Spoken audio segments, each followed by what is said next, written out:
The transport ship Stellar Dawn docked at Nexus Academy with a soft hiss of equalizing pressure. Among the hundreds of alien students disembarking, one small figure clutched her belongings tightly against her chest. Sarah Chen looked nothing like the other new arrivals. Where the Craxi students stood 7 feet tall with chitinous armor plates, and the Vorthon delegates moved with fluid grace on their 6 limbs, Sarah barely reached 5.5 feet. Her dark hair was tied back in a simple ponytail, and her brown eyes darted nervously between the towering aliens surrounding her. The Academy's main hall stretched impossibly high above them, its crystalline walls reflecting the light of 3 different suns streaming through massive windows. Holographic displays floated throughout the space, showing orientation schedules in dozens of alien languages. Sarah's translation implant buzzed softly in her ear, converting the cacophony of alien speech into understandable English. "Welcome, new students, to Nexus Academy," announced Dean Vexthor, the imposing Zenthari whose purple skin seemed to shimmer under the artificial lights. His forearms gestured grandly as he continued his speech. "You represent the finest minds from over 200 worlds across the galaxy. Here you will learn to harness the fundamental forces that bind our universe together." Sarah's stomach churned. She wasn't sure she belonged here at all. The acceptance letter had arrived at Earth's colonial headquarters 6 months ago, addressed specifically to her. At first, everyone thought it was a mistake. Humans had only been part of the Galactic Confederation for 50 years, and most alien species still viewed them as primitive newcomers. Very few humans had ever been accepted to Nexus Academy, and those who had usually washed out within the first semester. "Each of you possesses unique abilities that your species has evolved over millennia," Dean Vexthor continued. "The Craxi manipulate gravitational fields with their neural clusters. The Vorthons bend electromagnetic spectrums through their bioluminescent organs. The Zenthari, like myself, channel psionic energy through focused meditation." Sarah touched the small device clipped to her uniform collar, her species designation marker. It simply read, "Human, unknown potential." While every other student's marker listed impressive abilities like quantum phase manipulation or molecular restructuring, hers was embarrassingly vague. After the ceremony, students were directed to their dormitory assignments. Sarah found herself in Sector 7, commonly known among the student body as the miscellaneous wing. Her roommate was already there when she arrived, a small, furry creature called Pip from the Felinar system. Pip could manipulate plant growth with touch, which explained the corner of their room that had already transformed into a miniature garden. "You're the human," Pip chittered, her large eyes blinking curiously. "I've never met one before." "What can your species do?" Sarah set down her single bag and shrugged. "I honestly don't know. Humans are good at adapting, I guess. We solve problems. We don't really have any special powers like everyone else." Pip's whiskers twitched with what Sarah hoped was amusement rather than pity. "Well, you must have something special or you wouldn't be here." The next morning brought their first classes. Sarah's schedule included basic energy manipulation, theoretical physics of universal constants, and combat applications. The last one made her particularly nervous. She'd never been in a fight in her life, unless you counted the time she'd argued with her brother over the last piece of pizza. In basic energy manipulation, Professor Krell, a massive insectoid being with mandibles that clicked when he spoke, demonstrated how students should tap into their innate abilities. One by one, students showed off their powers. A Craxi student made a metal desk float 3 feet off the ground. A Vorthon girl created a rainbow of light that danced through the air. When it was Sarah's turn, she stood in front of the class and concentrated as hard as she could. Nothing happened. Professor Krell clicked thoughtfully. "Perhaps your abilities manifest differently. Some species require specific triggers or emotional states. We'll work on it." Sarah felt heat rise in her cheeks as she returned to her seat. Several alien students whispered among themselves, their translation implants not quite masking their words. "Defective," she heard one say. Why did they even accept her? Combat applications was even worse. Instructor Thane, a battle-scarred Meridian warrior with cybernetic implants covering half his face, paired students up for basic sparring exercises. Sarah found herself facing Zextar, a young Craxi male who looked like he could bench press a small shuttle. "Use your abilities defensively," Instructor Thane barked. "This is about learning control, not domination." Zextar's exoskeleton plates shifted and hardened as he activated his gravitational manipulation. The air around him seemed to shimmer and bend. Sarah raised her hands instinctively. not sure what she was supposed to do. When Zexitar launched a controlled gravitational pulse toward her, she dove to the side, rolling across the mat and coming up in a crouch. Interesting, Instructor Thane murmured, making notes on his tablet. Again. This time, Zexitar created a gravity well to her left, trying to pull her off balance. Instead of fighting it, Sarah used the momentum to spin away, ending up behind him. She tapped his shoulder gently, the signal for a successful strike in the exercise. How did you do that? Zexitar asked, his compound eyes reflecting confusion. You moved like you knew where the gravity fields would be. Sarah honestly didn't know. It had felt natural, like her body had simply reacted without conscious thought. Lucky guess? After class, she walked slowly back to her dorm, feeling more out of place than ever. Other students moved in groups, chattering excitedly about their lessons and comparing their abilities. Sarah walked alone, her footsteps echoing softly in the corridors. She passed a group of senior students practicing in one of the open training areas. They were working on something called harmonic resonance, creating beautiful patterns of light and sound that pulsed through the air in perfect synchronization. It was mesmerizing to watch, and Sarah found herself stopping to observe. Beautiful, isn't it? Came a voice beside her. Sarah turned to see a tall human woman with silver hair and kind eyes. She wore the deep blue robes of Academy faculty. Dr. Marcus? Sarah recognized her from the faculty listings. Dr. Elena Marcus was one of only 3 human professors at the Academy, specializing in adaptive strategy and survival sciences. You must be Sarah Chen, Dr. Marcus smiled. I've been looking forward to meeting you. Walk with me. As they strolled through the Academy's gardens, Dr. Marcus spoke quietly. I know you're feeling lost right now. Every human who comes here goes through the same thing. We don't have the obvious powers that other species possess, and that makes us feel inferior. But what if I really don't have any abilities? Sarah asked. What if the acceptance letter was a mistake? Dr. Marcus stopped walking and turned to face her. Sarah, do you know why humans are feared by many species in the Confederation? Feared? Sarah blinked in surprise. But we're the newest members. We're still learning about everything. Exactly, Dr. Marcus said. In 50 years, humans have adapted to technologies that took other species centuries to master. We've colonized hostile worlds that others deemed impossible to inhabit. We've solved problems that had stumped galactic scientists for generations. That adaptability, that refusal to accept limitations, that's not weakness. That's our superpower. Sarah felt a small spark of hope kindle in her chest. Maybe she did belong here after all. That night, as she lay in her narrow dorm bed listening to Pip's soft snoring, Sarah stared up at the stars visible through their window. Somewhere out there were the human colonies, Earth itself, and billions of people who were counting on students like her to prove that humanity deserved its place among the stars. She had no idea that within weeks she would be doing exactly that in ways no one could possibly imagine. 3 weeks into the semester, Sarah had settled into a routine of mediocrity that made her stomach ache every morning. Her classmates had stopped expecting anything from her during demonstrations, and professors had begun giving her sympathetic looks that hurt worse than outright dismissal. Even Pip had stopped asking about her abilities, instead focusing on teaching Sarah about Felinar botanical techniques. At least that was something she could actually learn. The morning announcement changed everything. Attention all first-year students. Dean Vexthor's voice echoed through the dormitory halls. Today begins your first practical examination. You will be transported to the Kythera Simulation Complex for a 3-day survival and problem-solving assessment. This will account for 30% of your semester grade. Sarah's blood turned cold. She'd heard horror stories about the Kythera complex from senior students. It was a massive facility that could simulate any environment in the galaxy, from the crushing depths of ocean worlds to the radiation-soaked surfaces of dying stars. Students had been known to suffer serious injuries, and occasionally someone didn't come back at all. The transport to Kythera took 2 hours, giving Sarah plenty of time to watch her classmates prepare. Zexitar and his Craxi friends discussed tactical applications of gravitational fields. The Vorthan students practiced their light-bending techniques, creating small rainbows in their palms. Even Pip was quietly growing tiny backup food supplies from seeds she'd smuggled in her fur. What's your strategy? Asked Lyrics, a green-scaled serpentine whose species could survive in toxic environments. She'd been one of the few students who'd been consistently kind to Sarah. Try not to die? Sarah replied weakly. Lyrics' tongue flicked out, and what Sarah had learned was the serpentine equivalent of laughter. That's actually not a bad starting point.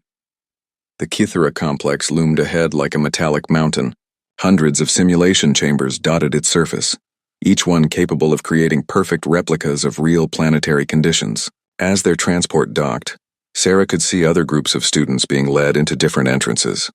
Some looked confident, others nervous, but none looked as terrified as Sarah felt. They were met by Proctor Velon, a crystalline being whose body seemed to be made of living diamond. Light refracted through her form as she spoke, creating dancing patterns on the walls. Students, you will be divided into teams of 5 and placed in randomly selected survival scenarios. Your goal is simple: survive for 72 hours and solve whatever challenges the simulation presents. Your performance will be monitored, but you will receive no assistance. Sarah found herself grouped with Zextar, Lyrix, a silent meridian named Cove whose cybernetic implants hummed constantly, and Ting, a small Aquarian who needed to wear a moisture suit to survive outside of water.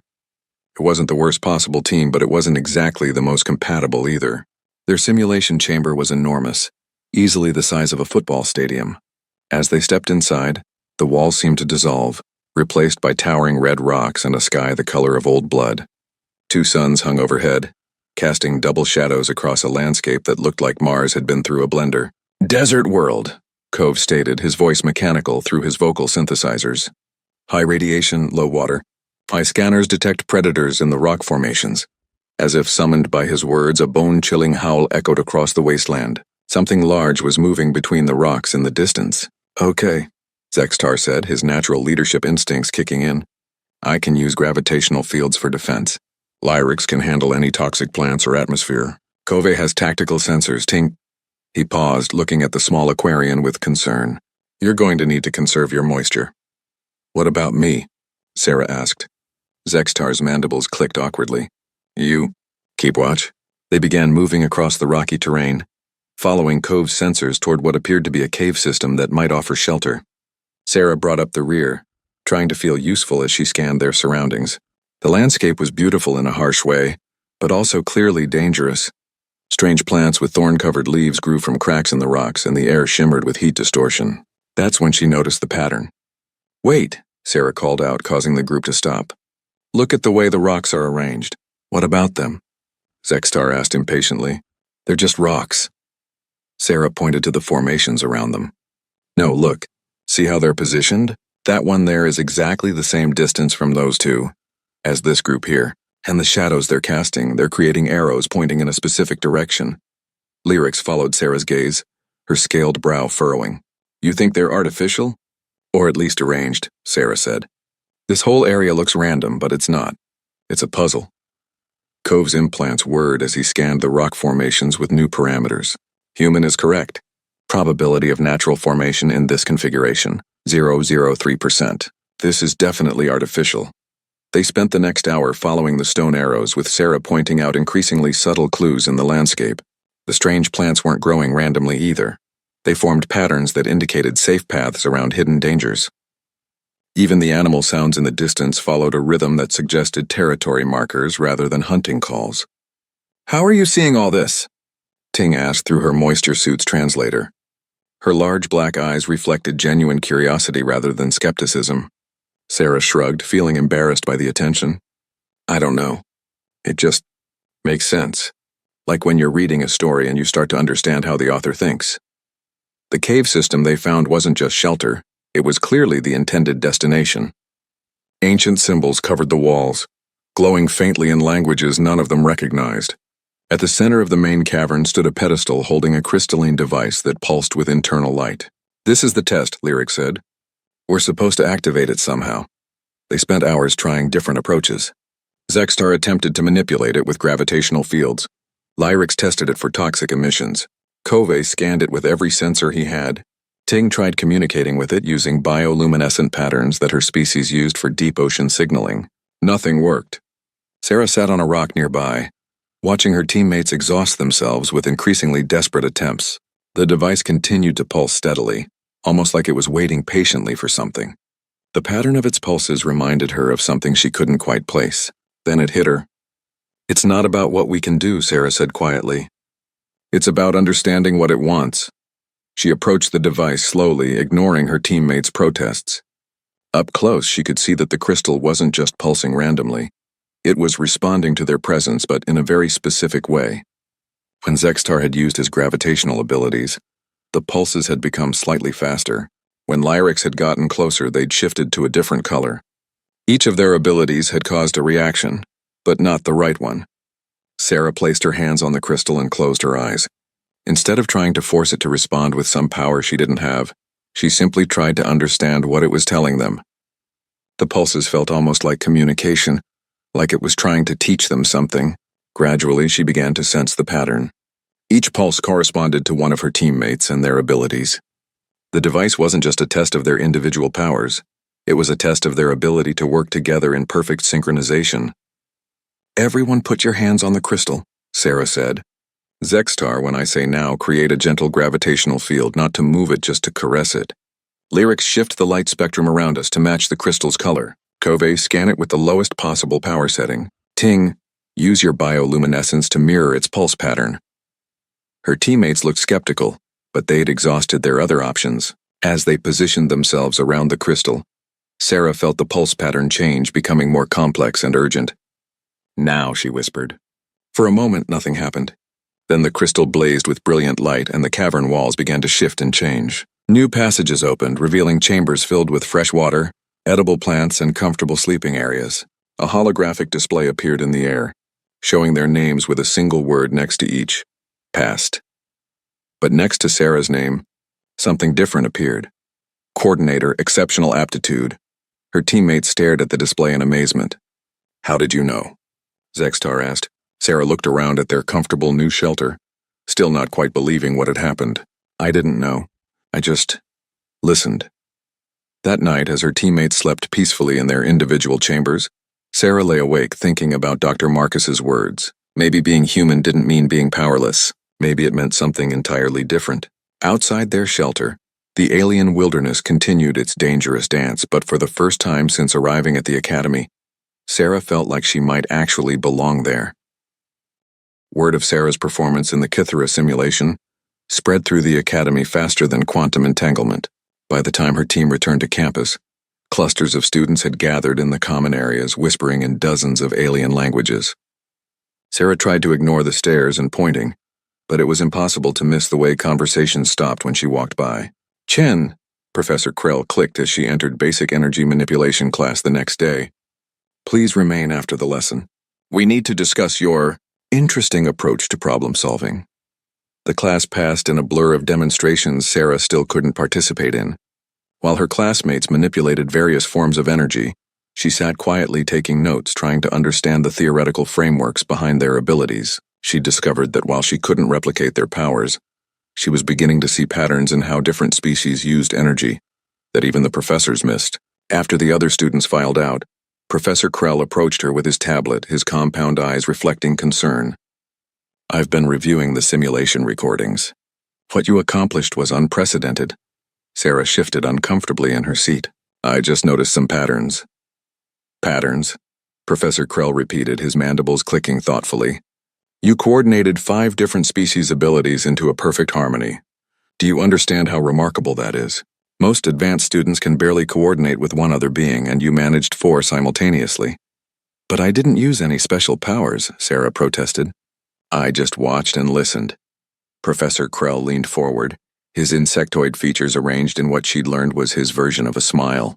"Sarah, what do you think the most powerful ability in the universe is?" She considered for a moment. "Energy manipulation? Gravity control? Time dilation? Understanding," Professor Krell said simply. "The ability to see connections that others miss, to find solutions where others see only problems, to coordinate chaos into order. These are skills that no species has mastered like humans have." That afternoon, Sarah received a message to report to Dean Vexithor's office. The walk through the Academy's administrative wing felt like a march to execution.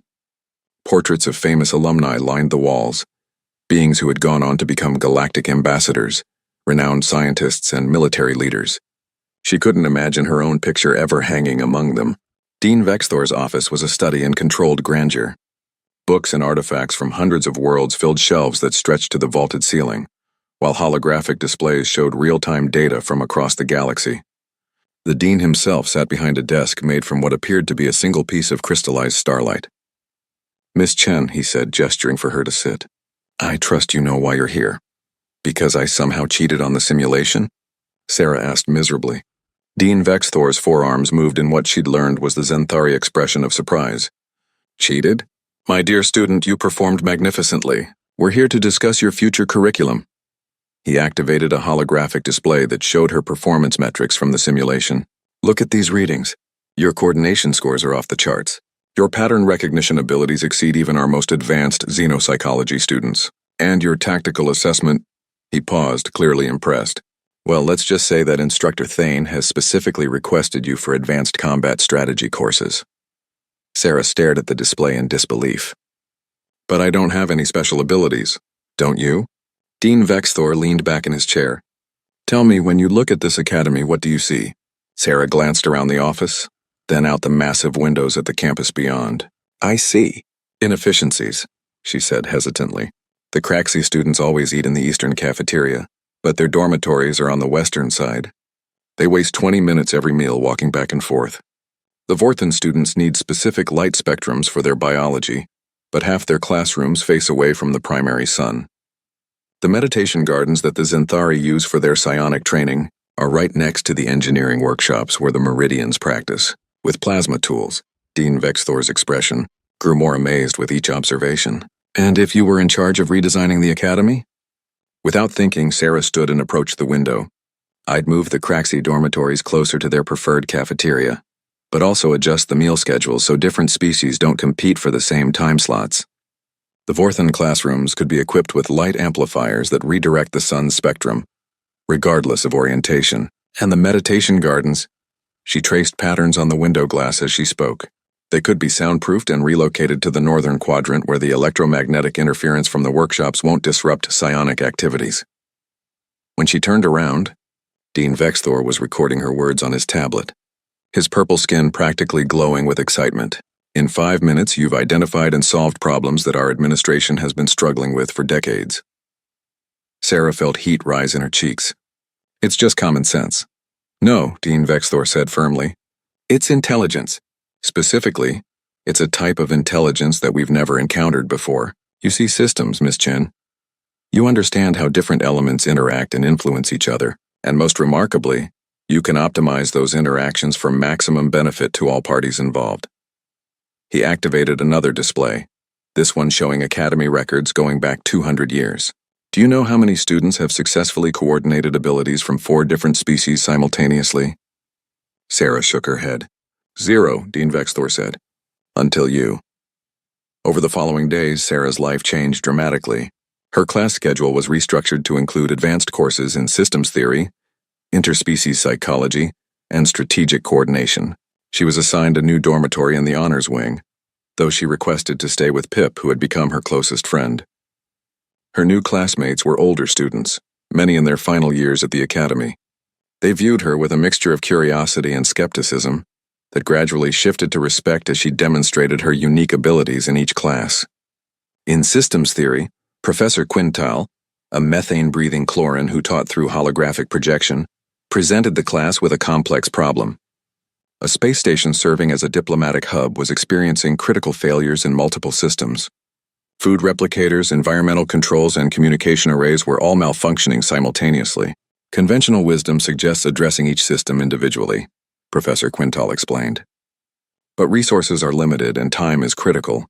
Who can identify the root cause? Sarah studied the data for several minutes while her classmates proposed various technical solutions.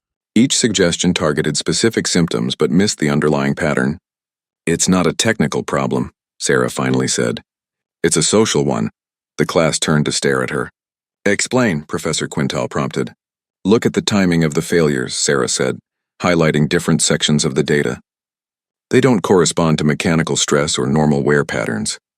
They correspond to shift changes.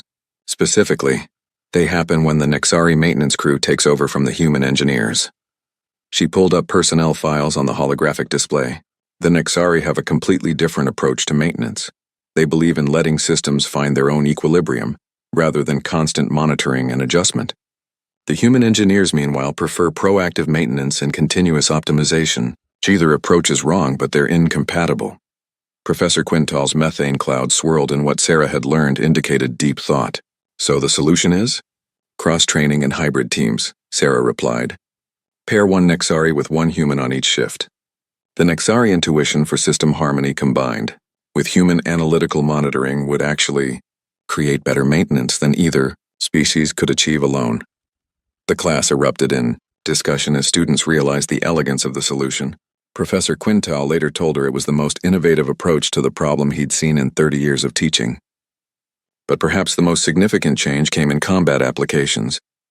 Instructor Thane had moved her to an advanced class where students learned to coordinate their abilities in battlefield scenarios. The other students were all seniors who had been training together for years. Your task, Instructor Thane announced, is to infiltrate and secure a fortified position defended by automated systems and a mixed force of hostiles. You have 1 hour. Sarah's team consisted of Veltar, a massive Orion whose species could phase partially out of normal spacetime, Heximo insectoid Clixin with perfect camouflage abilities, and Nara, a psionic Xanthari who could create mental shields and illusions. The traditional approach would have been to use each team member's abilities in sequence, Isk for reconnaissance, Veltar for bypassing physical barriers, and Nara for mental manipulation of any sentient guards. But as Sarah studied the tactical display, she saw something different. What if we don't infiltrate at all? She suggested.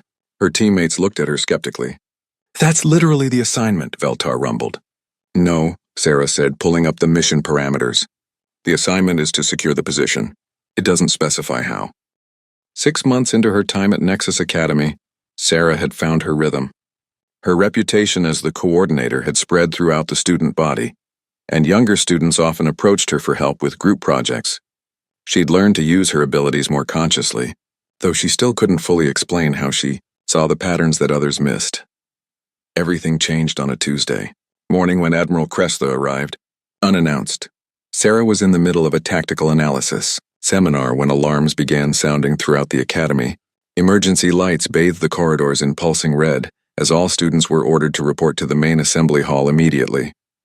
The urgency in the automated announcements made it clear this wasn't a drill. In the Great Hall, Sarah found herself pressed between hundreds of anxious students from dozens of worlds. The nervous energy was almost overwhelming, chittering from the Craxi, nervous light displays from the Vorthons, and the acrid smell of fear pheromones from various species mixing into a cocktail of anxiety. Dean Vexthor took the stage, but he wasn't alone. Behind him stood a figure that made Sarah's blood run cold. Admiral Cresta of the Confederation Defense Force was a legend, and not the good kind. The massive Draknari warrior stood over 9 feet tall, his black scales scarred from countless battles, and his cybernetic eye gleamed red in the assembly hall's lighting. He was known throughout the galaxy as the Iron Admiral, a strategist whose ruthless efficiency had won dozens of interstellar conflicts. Students, Dean Vexthor began, his usually confident voice trembling slightly. We have a situation that requires immediate attention. Admiral Cressitha will explain. The Admiral stepped forward, his voice carrying easily throughout the massive hall without amplification. 3 days ago, the research station Helix 7 went silent. The station was conducting classified experiments on space-time manipulation technologies. 12 hours ago, our scout ships detected massive energy readings from the station's location, readings that suggest the experiments have gone critically wrong. Holographic displays materialized above the crowd, showing star charts and technical readouts that made several students gasp in recognition. The station is generating what appears to be an artificial singularity, Admiral Cressitha continued. If it continues to grow, it will consume the entire Kepler 442 system, including 3 inhabited worlds with a combined population of over 2 billion beings. The hall erupted in panicked voices from 100 different species. Sarah felt her own stomach drop as the implications sank in. 2 billion lives hung in the balance. Our military forces are already en route, the Admiral said, his voice cutting through the chaos. But preliminary analysis suggests that conventional military solutions will be insufficient. The station's experimental technologies have created a situation that requires unconventional thinking. Dean Vexthor stepped forward again. The Admiral has requested Academy assistance in developing solution strategies. Faculty and senior students will work around the clock to identify possible approaches. Additionally, Admiral Cresta added, his red cybernetic eye scanning the crowd, I'm personally recruiting a special advisory team of students who have demonstrated exceptional tactical and strategic abilities. These students will accompany me to the crisis site aboard my flagship. Sarah's heart pounded as she realized what was happening. This wasn't a theoretical exercise or a simulation. This was real, with real consequences for billions of lives. The Admiral began reading names from a list on his tablet. Veltar Orion class, senior year. Zextar Craxi class, first year. Nara Zenthari class, senior year. Each named student stepped forward, their faces ranging from honor to terror. And Sarah Chen, human class, first year. Sarah felt the eyes of the entire assembly turn toward her as her name echoed through the hall. Her legs felt like water as she made her way to the front, joining the other selected students. She was by far the youngest and smallest of the group, and she could hear whispers rippling through the crowd. "Why the human?" someone muttered. "What can she possibly contribute?" Admiral Cresta's cybernetic eye fixed on her as she approached.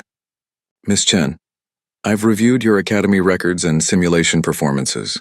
Your approach to the Kithara complex was illuminating." An hour later, Sarah found herself aboard the CDF flagship Inexorable, a massive vessel that could have housed the entire academy. Her small bag of belongings looked pitiful in the luxurious guest quarters she'd been assigned. Through the massive viewport, she could see the academy shrinking behind them as they entered hyperspace. The other selected students had been given similar quarters, and they gathered in the ship's briefing room to review what they knew about the crisis. The technical data was staggering and mostly incomprehensible. The Helix 7 station had been attempting to create controlled microsingularities for faster-than-light communication research. Something had gone wrong, and now one of their experimental singularities was growing exponentially. Current projections show the singularity will reach critical mass in 72 hours, explained Commander Thex, a Meridian cyborg who served as the Admiral's chief science officer. At that point, it will become self-sustaining and continue to grow indefinitely. Veltar, the senior Orion student, studied the data with his species' natural aptitude for spatial mathematics. What about conventional weapons? Antimatter bombardment? Quantum disruption torpedoes? Already considered, Commander Thex replied. Any energy we introduce to the system only feeds the singularity, making it grow faster. We need to find a way to collapse it from within. Nara, the Zenthari psionics student, spoke up next. What about the research team? Are there any survivors? Unknown, the commander said grimly. The station went silent before we could establish what happened to the 37 researchers aboard. As the discussion continued, Sarah found herself studying not just the technical data, but the people around her. The senior students were approaching the problem from their areas of expertise. Veltar with mathematical precision, Nara with intuitive psionic analysis, and Zextar with tactical assessment. But they were all looking at the singularity itself, trying to find ways to directly counter its effects. What if we're thinking about this wrong? Sarah said quietly. The room fell silent as everyone turned to look at her. Commander Thex's cybernetic implants whirred as he focused his attention on her. Explain. Sarah stood and moved to the holographic display, her hands trembling slightly as she manipulated the controls. Everyone's looking at the singularity as the problem. But what if it's actually a symptom? She highlighted sections of the station's technical specifications. Look at the research they were doing. They weren't just creating singularities. They were trying to create stable communication channels through space-time. That requires incredible precision and balance. Zextar's mandibles clicked as he followed her reasoning. You think the station's systems are still trying to maintain that balance? Exactly, Sarah said, growing more confident as the pattern became clear in her mind. The singularity isn't growing randomly. It's growing because the station's automated systems are still running the experiment, but without proper supervision. They're feeding it energy to maintain what they think is the correct stable configuration. Commander Thex pulled up additional data on his tablet. If you're correct, then disrupting the station's power grid should stop the energy feed. But not just disrupting it, Sarah continued. We need to convince the automated systems that the experiment has been successfully completed and can be safely shut down. That means feeding them the right data sequences to trigger their shutdown protocols. Veltar studied the technical readouts with new interest. That would require someone to physically interface with the station's central computer core. The radiation levels around the singularity would be lethal to most species. Not to mention the gravitational distortions, Nara added. Getting close enough to the station would be nearly impossible. Sarah looked at the assembled group and felt the familiar sensation of pieces clicking into place. Not if we work together. Feltar, your phase abilities could let you partially exist outside normal spacetime, reducing the effects of both radiation and gravity. Nara, your psionic shields could protect the rest of us during approach. Zextar, your gravitational manipulation could help stabilize our trajectory. And what about you? Commander Thex asked. What role do you play in this plan? Sarah took a deep breath. I coordinate. I watch the patterns and make sure everyone's abilities work together perfectly. Because if we're even slightly off, the singularity will tear us apart before we can reach the station. The room was quiet for a long moment as everyone processed the implications. Finally, Commander Thex spoke. I'll present your proposal to Admiral Cressitha. If he approves it, you'll have less than 60 hours to prepare. As the meeting dispersed, Sarah remained behind, staring at the holographic display of the doomed station. Somewhere in that twisted maze of metal and energy, 37 researchers might still be alive, waiting for rescue. Beyond that, 2 billion innocent beings on 3 worlds were counting on them to find a solution. For the first time since leaving Earth, Sarah truly understood what it meant to be human in a galaxy full of beings with extraordinary powers. It meant being the one who saw connections where others saw only chaos, who found solutions where others saw only problems, and who refused to accept that any challenge was truly impossible. The next 60 hours would test whether that was enough. Admiral Cressitha studied Sarah's proposal for 3 hours before calling the team back to his personal briefing chamber. The room was spartanly decorated, its walls lined with commendations and battle trophies from conflicts across the galaxy. A massive holographic display dominated the center, showing real-time data from the approaching crisis zone. Your plan is insane, the Admiral said without preamble, his cybernetic eye glowing as it processed tactical data. The radiation levels alone should kill you all within minutes. The gravitational distortions will tear your ship apart before you reach the station. And even if you somehow survive the approach, the chance of successfully interfacing with a system that's been contaminated by spacetime distortions is essentially zero. Sarah felt her heart sink. But the Admiral wasn't finished. It's also the only plan that has any chance of working, he continued. Conventional military solutions have a 0% success probability. Your approach has perhaps a 15% chance. Terrible odds by any reasonable measure, but infinitely better than certain failure. He activated the holographic display, showing the fleet of ships surrounding the growing anomaly. We've been monitoring the singularity's growth rate. It's accelerating faster than predicted. You now have 48 hours instead of 72. Commander Thex stepped forward with a tablet full of technical specifications. We've modified a Scout-class courier ship for your mission. Enhanced radiation shielding, reinforced hull plating, and the most advanced gravitational compensators we could install in the time available. It won't be comfortable, but it should get you to the station alive. The next 24 hours passed in a blur of preparation and training. Sarah found herself in the ship's medical bay getting injected with radiation blockers that made her feel nauseous and dizzy. Meanwhile, her teammates ran through simulation after simulation of the approach vector, fine-tuning their coordination until they could work together with their eyes closed. Veltar practiced phasing in and out of normal spacetime while maintaining contact with solid objects, a technique that pushed his abilities to their absolute limits. Nara worked with the ship's psionic amplifiers to extend her shield range beyond anything she'd attempted before. Zextar studied gravitational field equations until he could calculate trajectory corrections in his head. Sarah spent most of her time in the ship's tactical center, watching sensor feeds and learning to read the patterns of distortion around the station. The singularity wasn't growing randomly. She could see rhythms in its expansion, cycles that corresponded to the station's automated systems feeding it energy in carefully timed pulses. It's still trying to maintain communication protocols, she explained to Dr. Marcus, who had been brought aboard to assist with the mission planning. The automated systems think they're keeping the experiment stable, so they're following their programming exactly as designed. Dr. Marcus nodded, her silver hair catching the light from the holographic displays, which means your shutdown sequence has to convince them that the experiment concluded successfully. If the systems detect any anomalies, they'll increase power to compensate. Like a dog chasing its own tail, Sarah murmured.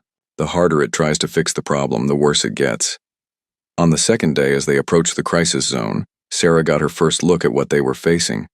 The Helix 7 station hung in space like a broken cathedral, its research modules twisted into impossible geometries by gravitational distortions. At its center, A sphere of absolute darkness seemed to eat light itself, the artificial singularity that threatened to consume everything around it. Gravitational field strength is off the charts, reported Lieutenant Moss, the Aquarian pilot who would be flying their approach. Normal space-time ends about 10,000 kilometers from the station. Beyond that, the laws of physics start getting creative. Admiral Cresta joined them on the courier ship's small bridge, his massive frame making the space feel cramped. "This is your last chance to reconsider," he told Sarah's team. "Once you enter the distortion field, we won't be able to help you. You'll be completely on your own." Sarah looked at her teammates.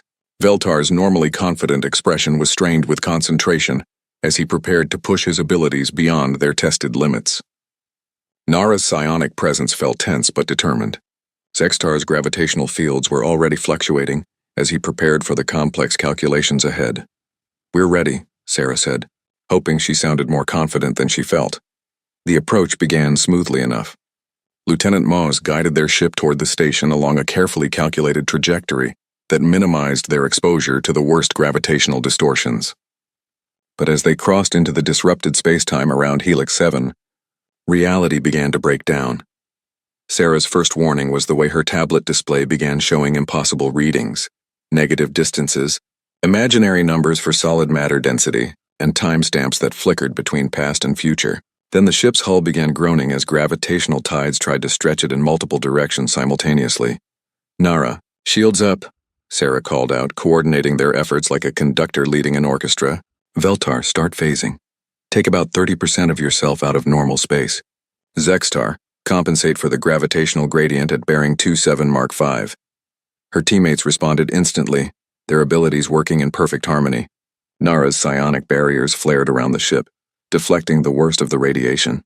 Veltar shifted partially out of phase, reducing the ship's effective mass and making it easier to maneuver through the distorted space.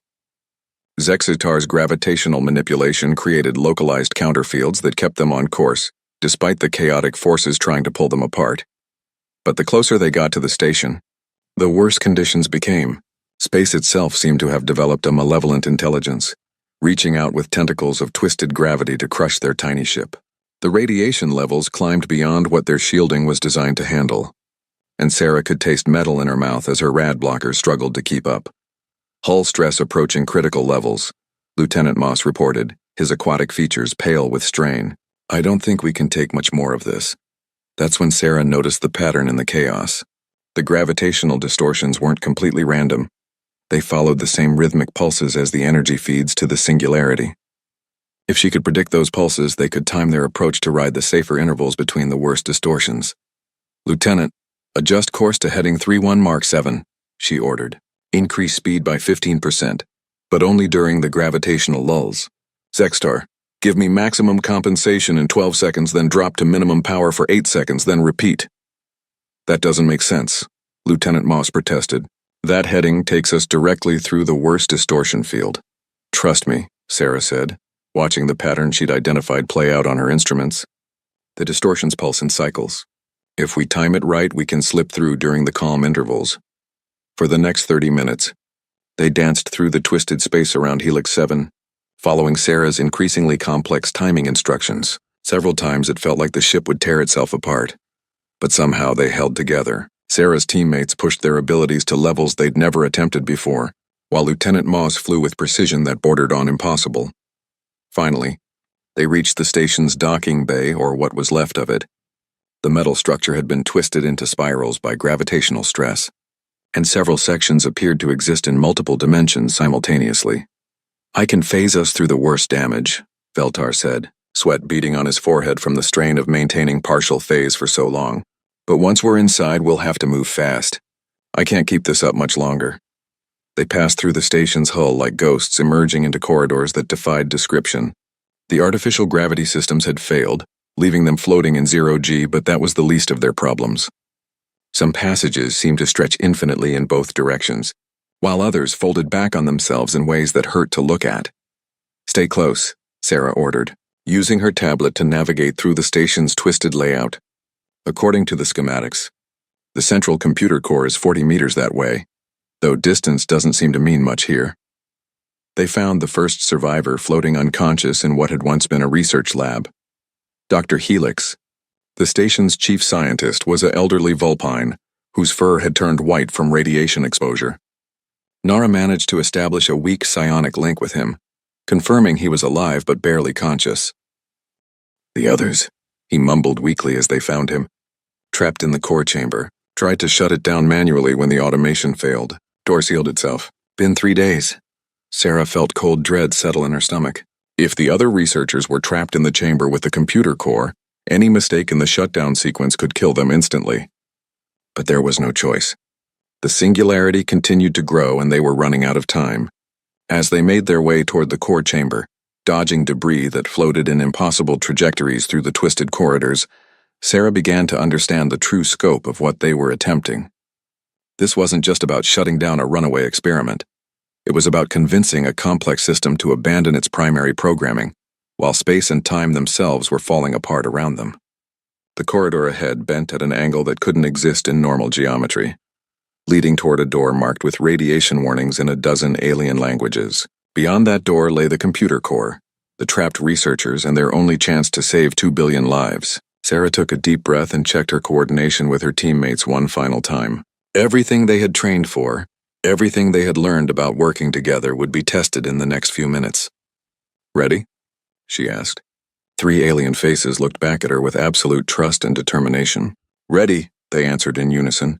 Sarah reached for the door controls, knowing that once they entered the core chamber there would be no turning back. The computer core chamber existed in a state of controlled chaos that made Sarah's eyes water.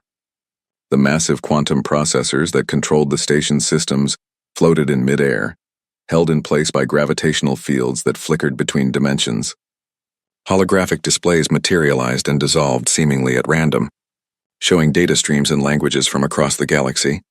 At the center of it all, trapped behind a containment field that pulsed with dangerous energy, were the surviving members of the research team. Sarah counted 8 beings from various species, all unconscious but apparently alive. Their leader, Dr. Vexil, a tall Zenthari with distinctive purple markings, was pressed against the containment field's inner surface. Her forearms spread wide as she tried to maintain some kind of psionic barrier. "She's keeping them alive," Nara whispered, her own psionic abilities letting her sense what the trapped researcher was doing. "She's using her life force to maintain a protective bubble inside the containment field. But she can't hold on much longer." Sarah studied the chamber's layout, trying to understand the pattern behind the chaos. The quantum processors were arranged in a complex 3-dimensional matrix, each one responsible for different aspects of the station's operation. The experimental singularity control systems were integrated throughout the network, making it impossible to shut down one without affecting the others. "There," she said, pointing to a central console that seemed to exist simultaneously in 3 different locations. "That's the primary interface. But we'll need to coordinate perfectly. Any mistake in the shutdown sequence will trigger the containment field's collapse." Veltar was already showing signs of strain from maintaining his partial phase state for so long. His normally solid appearance flickered like a bad hologram, and Sarah could see the effort it was taking for him to remain coherent. "I can phase one person through to the console," he said through gritted teeth, "but I can't maintain it for long." "Make it me," Sarah said immediately. "Sarah, no," Zextar protested, his gravitational fields fluctuating with agitation. "You don't have any protection against the radiation levels in there. It will kill you in minutes." "Not if Nara can extend her psionic shields around me," Sarah replied, working through the plan as she spoke. "And not if you can create gravitational lenses to focus the quantum processor outputs exactly where I need them. I'm the only one who can read the system patterns well enough to execute the shutdown sequence correctly." Nara's large eyes reflected both fear and determination. "I can protect you," she said. "But the strain of maintaining shields in that environment, while also trying to help Dr. Vexil with the trapped researchers, I don't know if I can handle both." Sarah looked at her teammates, really looked at them. These beings who had started as strangers had become friends, and were now willing to risk everything to save lives they would never meet. Veltar, pushing his phase abilities far beyond safe limits. Nara, preparing to split her psionic focus in ways that could permanently damage her mind.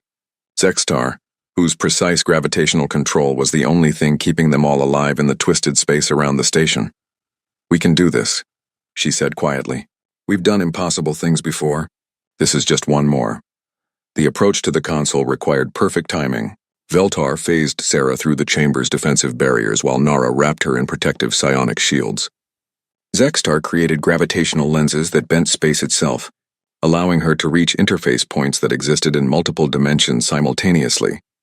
As Sarah's hands touched the quantum console, information flooded her consciousness in a torrent that nearly overwhelmed her human mind. The station's automated systems were indeed still running the original experiment, but they had interpreted the growing singularity as a sign that they needed to increase power to maintain stability. It was a feedback loop that was literally eating itself. "I can see the pattern," she called back to her teammates. "The system is trying to balance 47 different variables simultaneously. Every time one goes out of range, it adjusts the others, which throws everything else off balance. I need to convince it that all variables are in their optimal ranges simultaneously." But the console wasn't designed for human hands. The interface was built for Zenthari physiology, forearms operating different controls in perfect coordination.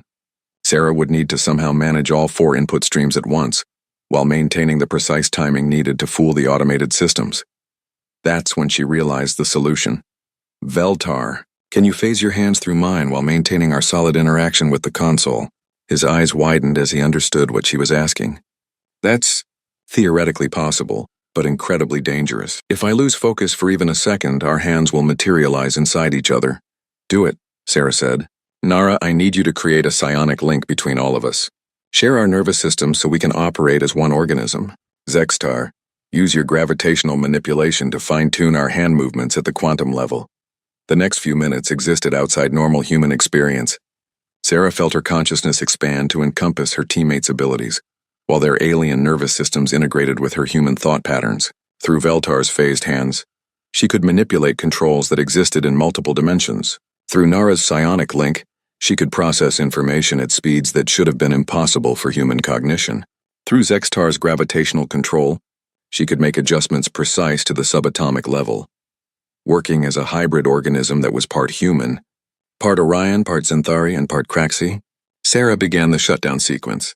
Each step required her to convince the automated systems that the experiment was proceeding normally, while gradually reducing the power feeds to the singularity. It was like performing surgery on a patient while lying to them about what was happening. The first few adjustments went smoothly. The station systems accepted her inputs as normal optimization procedures, and the singularity's growth rate began to slow. But as she continued, the automated system started to notice discrepancies. Warning lights began flashing throughout the chamber, as the computers detected what appeared to be systematic failures in their instruments. According to their readings, everything was perfect, but their sensors were telling them the singularity was shrinking. The logical response was to increase power to correct what must be sensor malfunctions. "Sarah, the containment field around the survivors is destabilizing," Nara reported, strain evident in her voice as she tried to maintain shields for both Sarah and assist Dr. Vexel. "If the automated systems trigger a power surge, it will collapse completely." Sarah could feel the pattern shifting as the station's computers began to override her inputs. She needed to find a way to convince them that the shutdown was actually a successful completion of the original experiment, not a failure requiring correction. Then she remembered something from her first xenopsychology class, the fundamental differences in how various species approached problem solving. The Zenthari who had designed this system thought in terms of perfect balance and harmony. To them, a successful experiment was one that achieved equilibrium, not maximum output. Working through the hybrid nervous system connection with her teammates, Sarah began inputting a new series of commands. Instead of trying to hide the singularity's collapse, she presented it to the automated systems as the experiment's intended endpoint, a demonstration that artificial singularities could be created, controlled, and safely dissipated. The station's computers processed this new interpretation for several agonizing seconds.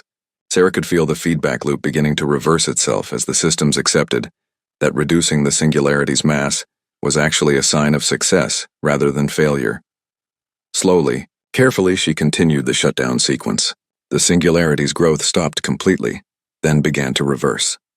The twisted space-time around the station started to normalize as the gravitational distortions lessened, but the strain on her teammates was becoming unbearable. Veltar's phase state was becoming increasingly unstable, with parts of his body flickering between existence and void. Nara was bleeding from her nose as the psionic effort pushed her beyond her limits. Zextar's gravitational control was wavering as exhaustion set in. Almost there, Sarah whispered, making the final adjustments to the power distribution network. Just a few more seconds. The containment field around the trapped researchers suddenly flared bright white and collapsed. Dr. Vexel fell unconscious as her psionic barrier finally failed, and the 8 survivors began floating toward the now stabilized quantum processors.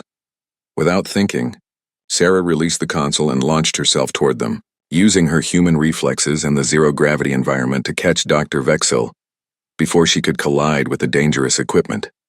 Her teammates followed suit, their alien abilities combining to safely retrieve all 8 survivors. As they secured the unconscious researchers, the station's automated systems completed their final calculations and began powering down the experimental equipment. The artificial singularity collapsed completely, taking with it the threat to the 3 inhabited worlds and their 2 billion inhabitants. Mission accomplished, Sarah breathed, floating in the now stable chamber with 8 alien lives in their care. But even as relief flooded through her, she knew their work wasn't finished. They still had to get everyone back to safety, and the return journey through the normalizing but still dangerous space around the station would require the same perfect coordination they had just demonstrated. However, for the first time since the crisis began, Sarah felt confident they could handle whatever challenges remained. After all, they had just proved that when humans and aliens worked together, there was no problem in the universe they couldn't solve. The return journey to the fleet took 4 hours, with Sarah's team carefully navigating through space that was still healing from the gravitational trauma. The 8 rescued researchers remained unconscious but stable, secured in the courier ship's emergency medical bay, while Lieutenant Most piloted them back to safety, with the same impossible precision he had demonstrated on the approach. As they cleared the danger zone, Admiral Cressitha's voice crackled over the communications system. "Courier vessel determination, this is Admiral Cressitha. Please confirm mission status." Sarah looked at her exhausted teammates before activating the comm unit. "Admiral, this is Sarah Chen. Mission accomplished. The singularity has been neutralized, and we have 8 survivors in need of immediate medical attention." The silence that followed lasted so long that Sarah wondered if their communication system had failed.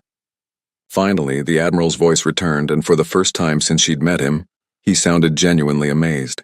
"Outstanding work, Miss Chen. The entire fleet witnessed the singularity's collapse. You've just saved 2 billion lives." When they docked with the flagship Inexorable, Sarah and her team were greeted by medical teams, engineering crews eager to download data from their ship's sensors, and what appeared to be every senior officer in the fleet. The 8 rescued researchers were rushed to the medical bay, while Sarah found herself facing a crowd of beings who looked at her with expressions ranging from amazement to disbelief. Dr. Marcus was the first to reach her, wrapping Sarah in a hug that nearly lifted her off the deck. "I am so proud of you," she whispered. "You've just changed how the entire galaxy views humanity." Over the following days, as they traveled back toward Confederation space, the full scope of what they had accomplished began to sink in. The rescue of the Helix 7 researchers was front-page news on every major world. But more than that, the method they had used, the seamless integration of abilities from multiple species under human coordination, was being studied by military strategists and xenopsychologists throughout the galaxy. "You've created something entirely new," Admiral Cressitha explained during their debriefing session. "Individual species have always worked within their own capabilities. Occasionally, 2 compatible species might coordinate their efforts. But what you accomplished was a true fusion of abilities that created capabilities none of the individual species possessed alone." Sarah sat in the Admiral's briefing room with her teammates, all of them still recovering from the physical and mental strain of the mission. Veltar's phase abilities were slowly stabilizing, though he would need several weeks of rest before attempting anything so ambitious again. Nara's psionic reserves were depleted, but the medical team assured her that no permanent damage had been done. Zextar seemed the least affected, though he admitted that the precision required for quantum-level gravitational manipulation had pushed even his remarkable abilities to their limits. "What happens now?" Sarah asked. Admiral Cressitha leaned back in his chair, his cybernetic eye processing data as he spoke. "Now, Miss Chen, you return to the academy to complete your education, but I suspect your curriculum will be significantly modified. The Confederation Defense Force is very interested in developing these new coordination techniques, and you've just proven yourself to be the most qualified instructor in the galaxy." The return to Nexus Academy was surreal. Sarah had left as an unknown first-year student struggling to find her place among beings with incredible abilities. She returned to find that news of the Helix 7 mission had preceded them, and the entire academy was buzzing with excitement. Dean Vexthor greeted them personally at the landing pad, his forearms spread wide in the traditional Zenthari gesture of celebration. "Welcome home, heroes," he said, his voice carrying across the assembled crowd of students and faculty. "You have brought great honor to Nexus Academy and to your respective species." But it was Pip's reaction that meant the most to Sarah. Her small Felinar roommate was waiting in their dormitory with a garden that had been transformed into a celebration of interspecies cooperation. Plants from dozens of worlds grew in perfect harmony, their different needs balanced through careful arrangement and mutual support. "Just like you did with your team," Pip chittered as she showed Sarah around the living artwork. "You found a way to make different species stronger together than they were apart." The following semester, Sarah's schedule was unlike any student's in academy history. She continued taking advanced courses in her areas of interest, but she also began working with faculty to develop new curricula in interspecies coordination theory and adaptive strategic integration. Students from senior years requested to audit her classes, eager to learn the techniques that had saved the Kepler 442 system. More importantly, she was no longer the only human at Nexus Academy. Admiral Cresta had personally recommended that the Confederation increase human enrollment, arguing that their unique abilities were essential for addressing the complex challenges facing galactic civilization. 3 more human students arrived for the spring semester, followed by 7 more the following fall. Sarah found herself mentoring these new arrivals, helping them understand that their lack of obvious supernatural abilities wasn't a weakness, but a different kind of strength. She taught them to see patterns, to understand systems, and to coordinate the abilities of others in ways that created unprecedented possibilities. The real validation came 6 months later when the Confederation established the Chen Institute for Adaptive Strategy at Nexus Academy. The research facility was dedicated to studying and developing techniques for interspecies coordination, with Sarah as its youngest ever director. But perhaps the most meaningful recognition came from an unexpected source. Dr. Vexel, the lead researcher from Helix 7, had recovered fully from her ordeal and requested a meeting with Sarah during a visit to the academy. "I wanted to thank you personally," the elderly Zenthari said as they sat in the Academy's memorial garden. "Not just for saving our lives, but for showing us something we never thought possible. My research team included some of the brightest minds from 8 different species, but we couldn't solve the problem we had created. You did it by thinking like all of us simultaneously while remaining distinctly human." Sarah smiled, watching a group of first-year students from a dozen different worlds working together on a group project nearby. A young Craxi was using gravitational manipulation to support structures that a Vorthan student was illuminating with precise light frequencies, while a Felinar classmate grew specialized plants to filter the atmosphere, all under the guidance of a human student who was coordinating their efforts. "We're not so different," Sarah replied. "We all want the same things, to learn, to grow, to make the universe a better place. Humans just happen to be good at helping others work together to achieve those goals." A year later, when Sarah graduated from Nexus Academy as the first human to receive a degree in adaptive strategic coordination, the ceremony was attended by representatives from over 300 worlds. Admiral Cresta presented her with the Confederation's highest civilian honor, the Star of Unity, for her role in saving the Kepler 442 system. But the moment that meant the most to her came when Dean Vexthor announced the Academy's new motto, carved in stone above the main entrance in dozens of languages. Different species, united purpose, infinite possibilities. As Sarah stood before the assembled crowd, no longer the timid girl who had arrived at the academy 2 years earlier, she realized that her journey had come full circle. She had started as someone who felt powerless among beings with incredible abilities, and had discovered that her greatest strength lay not in what she could do alone, but in what she could help others accomplish together. The universe was vast and full of challenges that no single species could face alone, but with humans to help coordinate their efforts, Sarah knew that the combined civilizations of the galaxy could overcome anything. She was no longer labeled as timid or unknown. She had become exactly what Dr. Marcus had promised on that first day: legendary, not for what she could do with supernatural abilities, but for what she could help others achieve when they worked together with perfect understanding and coordination. As the ceremony concluded and students began to disperse across the galaxy to carry these new techniques to their homeworlds, Sarah looked up at the stars and smiled. Somewhere out there, new challenges awaited, but she was no longer afraid of them. After all, she wasn't facing them alone.